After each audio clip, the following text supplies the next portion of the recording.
দেখেন, ইফতার করাবেন যাদেরকে, এতিম হতে পারে, মিসকিন অসহায় মানুষ যারা, তাদেরকে করাবেন। আবার ধনী প্রতিবেশী যারা, তাদের জন্য ইফতার হাদিয়া পাঠাবেন। কেন?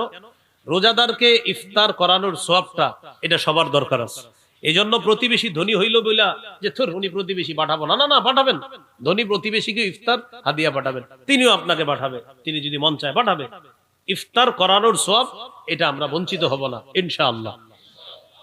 15 নাম্বার, ইফতারের সময় দোয়া করা। তাহলে 13 ইফতার, 14 ইফতার করানো, 15 নাম্বার ইফতারের সময় দোয়া করা। তিরমিজির হাদিস, 3598 নম্বর হাদিস। قال رسول الله صلى الله عليه وسلم ثلاثة لا ترد دعوتهم।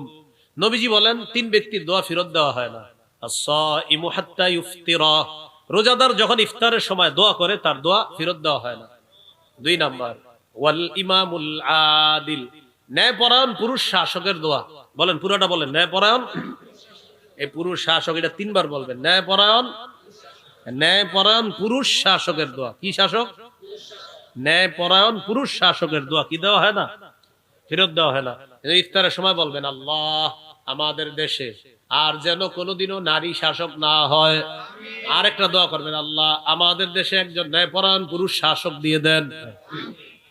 তাহলে 1 নাম্বার, রোজাদারের দোয়া ফেরত দেওয়া হয় না। 2 নাম্বার, ন্যায়পরায়ণ পুরুষ শাসকের দোয়া ফেরত দেওয়া হয় না। 3 নাম্বার, ওয়া দাওয়াতুল মাজলুম। মাজলুমের দোয়া ফেরত দেওয়া হয় না। তাহলে 15 নাম্বার দোয়া করা।